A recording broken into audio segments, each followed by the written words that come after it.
जय Hind friends, सत्याधि Sharma classes के online परिवार में मैं अतुल एक बार फिर से आपका स्वागत करता हूं। मित्रों, आज हम लोग बात करने वाले हैं बिहार की राजनीति के भीष्म पितामह और जननायक के नाम से प्रसिद्ध कर्पूरी ठाकुर जी के बारे में, जिन्हें अभी भारत सरकार ने देश का सबसे बड़ा नागरिक सम्मान भारत रत्न देने की घोषणा की है। बिहार की राजनीति इनके बिना अधूरी मानी जाती है और ऐसा कहा जाता है कि बिहार के वर्तमान में कोई भी लीडर हो, चाहे नीतीश कुमार हो, चाहे लालू प्रसाद यादव हो, चाहे रामविलास पासवान रहे हो, इन्होंने राजनीति के गुण इन्हीं से सीखे हैं। अगर हम बात कर्पूरी ठाकुर जी के बारे में करें तो इन्होंने अपना समस्त जीवन पीड़ितों, शोषितों, वंचितों के सामाजिक कल्याण और उत्थान में जो है वो समर्पित कर दिया गया है। इन्होंने 2 बार बिहार के मुख्यमंत्री पद को सुशोभित किया है और 1 बार ये बिहार के उप मुख्यमंत्री भी रहे हैं। तो आइए मैं आपको इनके बारे में वो सारी बातें बताता हूं जो हमें जानना चाहिए। तो चलिए साथियों, हम समझते हैं इनके बारे में। तो देखिए, ये देख सकते हैं आप, ये कर्पूरी ठाकुर जी हैं। ये उनका सादगी भरा अंदाज, ये देख सकते हैं। ये बिहार के डाउन टू अर्थ नेता रहे हैं। ठीक है, अब देखिए इनके बारे में कुछ बातें। देखिए, इनका जन्म पिंथोजिया गांव समस्तीपुर बिहार में हुआ था और मित्रों ये जननायक के नाम से प्रसिद्ध है। ये 2 बार, जी हां 2 बार 1970 और 1977 में बिहार के मुख्यमंत्री रहे हैं और 1967 में ये बिहार के उप मुख्यमंत्री पद पर भी सुशोभित किया है इन्होंने। ये बिहार के पहले गैर कांग्रेसी मुख्यमंत्री भी रहे हैं। इसके अलावा हम देखें तो इनको अभी इनकी 100वीं जयंती पर भारत रत्न से सम्मानित किया गया है। इनके बारे में थोड़ी और बात समझें तो देखिए, इनका जन्म 24 जनवरी 1924 को हुआ था, जबकि इनकी मृत्यु 17 फरवरी 1988 में हुई थी। ये बिहार के 11वें नंबर के मुख्यमंत्री रहे मित्रों। जब इनका मुख्यमंत्री रहने का प्रथम कार्यकाल जो था वो दिसंबर 1970 से जून 1971 तक रहा था।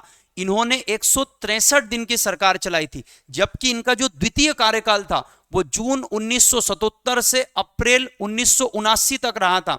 और ये बिहार के दूसरे उप मुख्यमंत्री भी रहे थे, मार्च 1967 से जनवरी 1968 तक।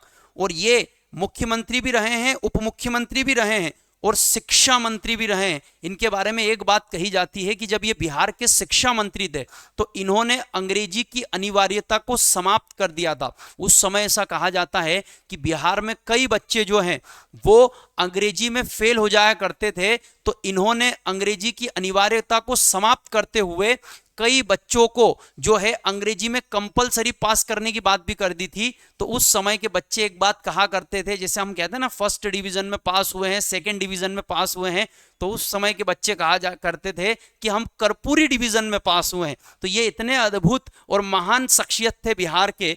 अब देखिए मित्रों, अगर हम बात करें तो इन्हें अभी भारत के सबसे बड़े नागरिक सम्मान भारत रत्न से सम्मानित किया गया है। तो थोड़ा सा मैं आपको अब भारत रत्न के बारे में समझाता हूं। देखिए, इसकी शुरुआत 1954 में की गई थी और ये जो है कला, साहित्य, विज्ञान या बड़े पैमाने पर जो जनसेवा के कार्य करता है, उन्हें यह सम्मान जो है वो दिया जाता है भारत सरकार के द्वारा।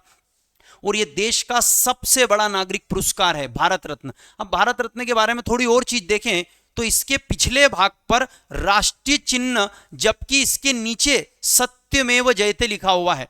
ठीक है, फिर अगर हम देखें तो पहली बार जो भारत रत्न मिला था वो किन्हें किन्हें मिला था, तो वो मिला था मित्रों श्री राजगोपालाचारी साहब को, डॉक्टर सर्वपल्ली राधाकृष्णन साहब को और सीवी रमन साहब को। और अभी पिछले कुछ सालों में किन्हें भारत रत्न दिए जा चुके हैं भारत सरकार के द्वारा, तो देखिए 2015 में मदन मोहन मालवीय जी को दिया गया था, 15 में ही अटल बिहारी वाजपेयी जी को भी दिया गया था, 2019 में प्रणब मुखर्जी जी को दिया गया था, 2019 में ही नानाजी देशमुख और भूपेंद्र हजारिका साहब को भी जो है वो भारत रत्न सम्मान से सम्मानित किया गया था मित्रों।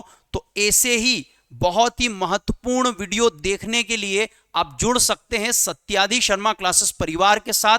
तो चलिए मित्रों, मिलते हैं। जय हिंद, जय भारत, धन्यवाद।